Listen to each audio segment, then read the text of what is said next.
Good morning and welcome to America Makes Game Day here at Rapid Plus TCT 2023. I'm Josh Cramer, Director of Education and Workforce Development here at America Makes. I have the pleasure of having Miss Jeannine Kunz here with me, Chief Workforce Officer now at SME, which may have been last Rapid or not. I'm not sure exactly that timeline. It was pretty close. But welcome, Jeannine, and good morning. Good morning. Thank you. It's good to be here. Absolutely. And first and foremost, obviously I'm leading educational workforce development here at America Makes. We've been partners and members together here, between organizations since day one of our organization. And obviously you all do a tremendous work in the space. Do you want to introduce yourself for folks that may not know you? Sure. Thank you. My name is Jeannine Kunz, as he mentioned, and I'm the Chief Workforce Development Officer at SME. And SME, if you don't know, is a nonprofit organization dedicated to the advancement of manufacturing.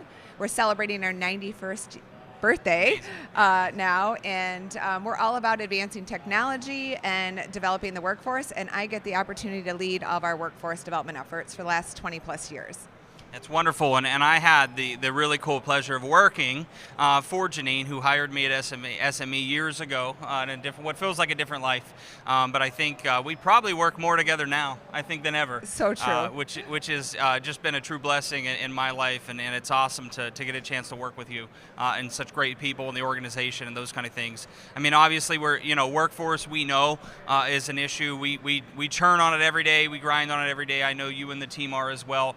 Ramping up efforts at SME across the organization and workforce in your expanded role as well. You want to share with us a little bit of kind of what you have on the burner? I know we're working with you on some of those things, obviously supporting all of those, and we care about them just like you do.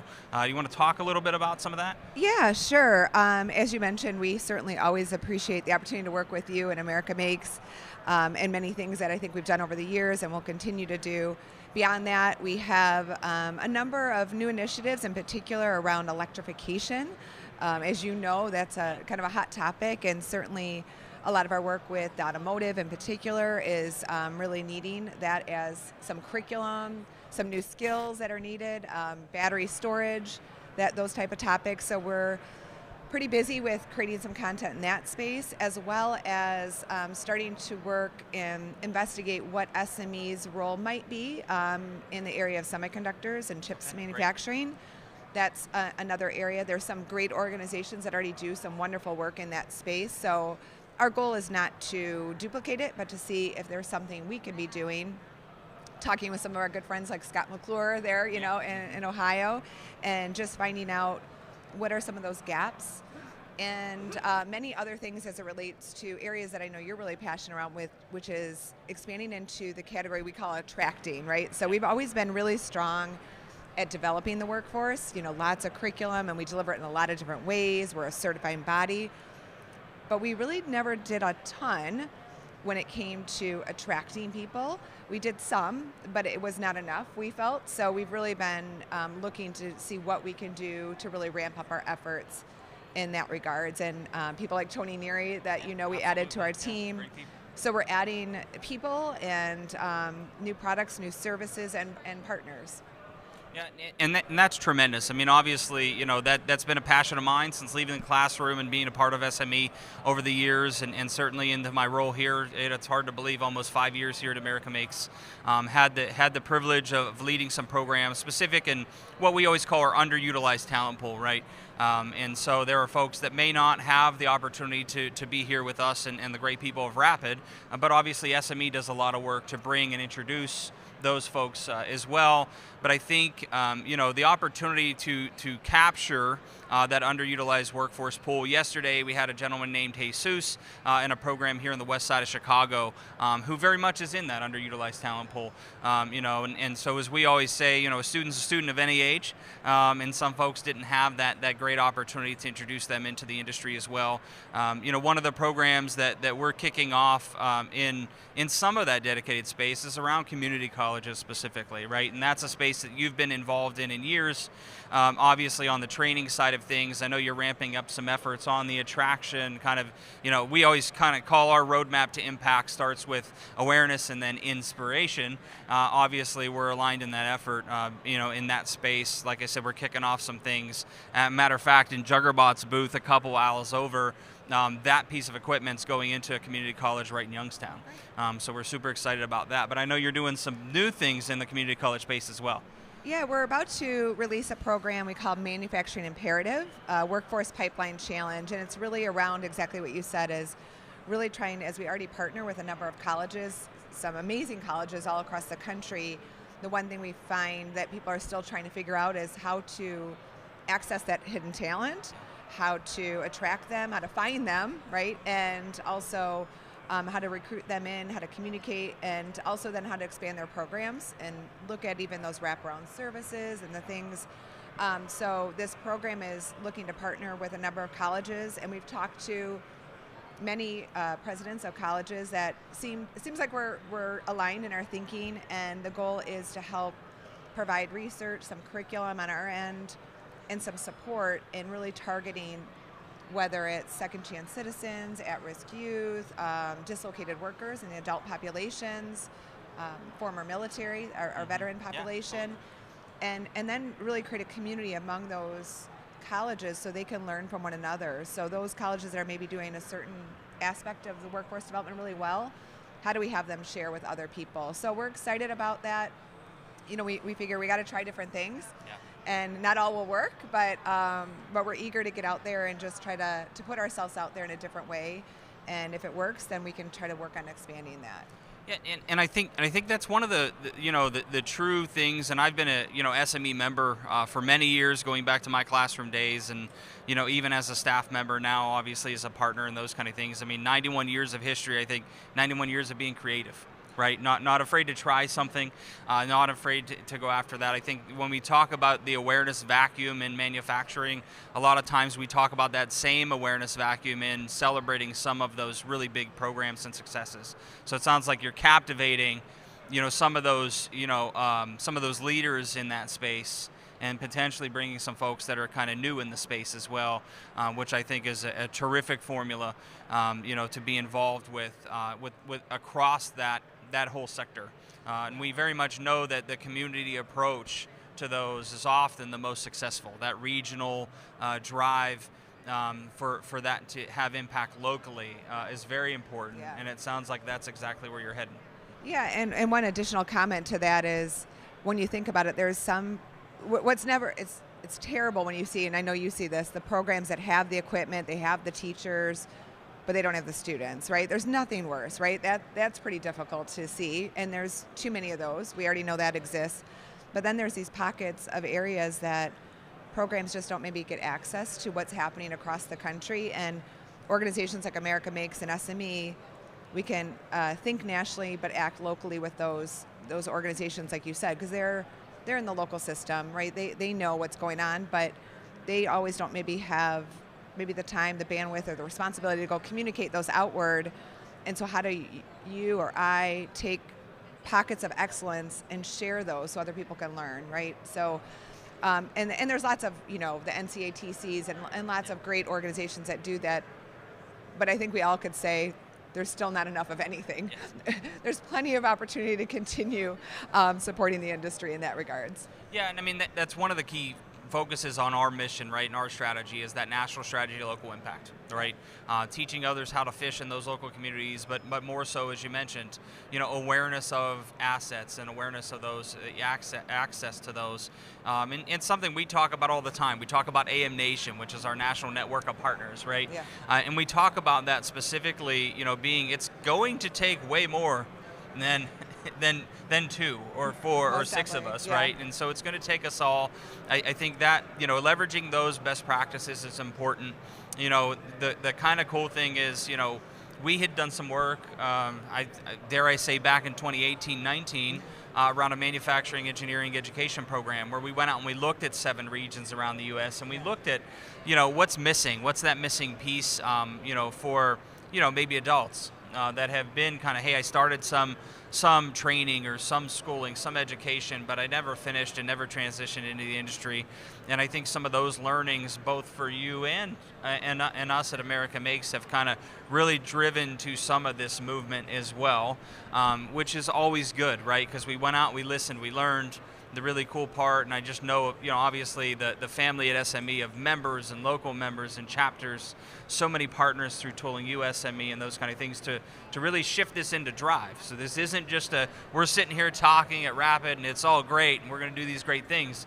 There's action that's going to come behind this. Yeah, I think that's a great example of our partnership. I mean, that was 2018, which is so hard to believe, but here we are 5 years later. And if you remember, I think at the time, you and I, our organizations were able to impact about 1,100 different programs across the country. And that was the point, I think, that we had, right, is how do we create assets, if you will, that can support programs that are already in existence and maybe go from good to great, right, or accelerate them. So it's not always about that things have to be built, over and over, but how do we kind of capitalize on investments that have been made, and in that particular case by the Department of Defense. And since then, and I think at the time we had 60,000, I think, students or something. And the nice thing is, every year after that, our work together has continued to impact every state in our nation, from high school programs to colleges, universities, small businesses, large businesses, in every sector of manufacturing. And we've, again, as we said, how do we then keep taking that initial investment and finding creative ways, as you mentioned earlier, to impact more organizations? And some of those have been now community-based organizations that I know you do a lot with, and again, help them in these great programs they have, but just help give them a little bit more support from good to great.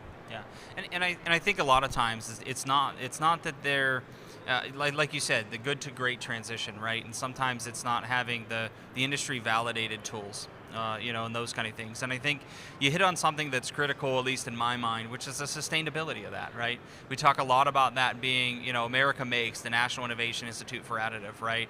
We can anchor a lot of these things and serve as kind of this, home body of sorts, right? And the sustainability that SME brings, 91 years of history, right? The impact that Tooling U SME has across the nation and beyond, certainly, and those kind of things. The sustainability and the fact that these resources, my biggest pet peeve is we did that one thing one time, but like the opportunity to continue to utilize that, to continue to grow.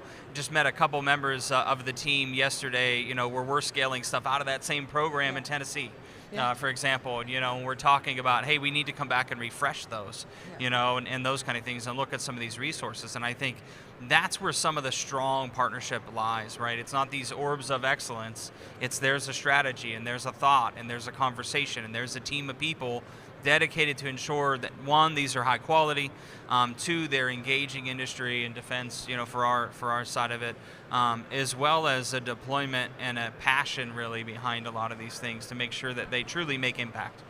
Yeah, one of the things I might have mentioned to you before, but with our work, I was asked to be part of a National Academies of Engineering study, and it was on options for smart manufacturing national plan. And we've been getting some of the Manufacturing USA institutes to come and speak to us about the challenges, right, as we try to address the ecosystem, technology advancement, and of course workforce. And the colleges have spoken, they've given us input, MEPs, Manufacturing USA, and of course employers, government. And one of the things that kept resonating, a couple things wouldn't surprise you, work-based learning, more, kind of hands-on experience for kids coming through, matriculating through our education system. But the other one was this idea of how do you centralize or just make something once if possible and try to pull it down as many times so that we can accelerate the system, right? A lot of that conversation was about we're not moving fast enough, we're not able to adopt smart manufacturing, technologies, and as you know, some of that was built in the work we did back in 2018. So of course I was raising my hand saying, well, the good news is some of that is done, and others, right? There's other colleges or organizations and who have created things. SESME, Simani, others have gotten engaged. And so I think we are starting as a nation, right, and organizations to recognize the importance of accelerating alignment of the good work of each of us. Because if we can, and you and I have talked about this a lot, the more we can align together around a common goal, the more we can all get there faster. and think through the design of what we're doing in a way that benefits the ultimate user, the company, the student, the school. Otherwise, we have fragmented pieces that don't always make a good puzzle, let's say. Yeah. They all don't fit very well together. They had good intention in themselves, but if we can spend the time to do that design up front, I think ultimately the whole system, I think, benefits. Yeah, and I think that's a critical piece, right? I mean, we spend a lot of times always talking about, ensuring we're not, competitive in the space, we're collaborative in the space. And so, I mean, I could be very candid and say that takes a special person, right? And we're blessed to have your leadership in those conversations because we know that you're thinking that way, right? And it's very much a mindset. And it's a mindset because in a lot of times we have that kind of space where it ebbs and flows over the years of workforce development funding and initiatives and those kind of things. And sometimes when there's a lot of funding available, tends to be a lot of competitors in the space, right? And not as much collaboration. But I think anchoring this stuff in the right place, the more of us, I'll put us in that sentence, the more of us say the same things and beat to the same drum beat, we have the opportunity to start making collective impact. And I think it really drives us, into a farther sector of true impact that's lasting in these environments as well. Yeah. Well, I wanted to also say to you, I forgot to say, congratulations on your promotion, because I think it was perfect and well-deserved, an opportunity to expand your skills and your insights and experience into all things that you guys are doing at NCDMM. So it was great to see. Yeah, and thank you for that. And I think, obviously, I thank the leadership of NCDMM and overall at MTDG for the opportunity. I think it allows us to, continue to expand in these, ever-changing technologies and those kind of things as we walk the floor here. I thank not only SME and TCT for a wonderful show again this year. It's tremendous. I've been a part of Rapid for a really long time. I thank you and your leadership, and we're, like I said, very fortunate to have such a wonderful leader in the industry for us, not only on the workforce side, but the manufacturing sector as well. So thank you, Jeannine. Thanks, Josh. Appreciate you being here this morning with us as well. Thank you.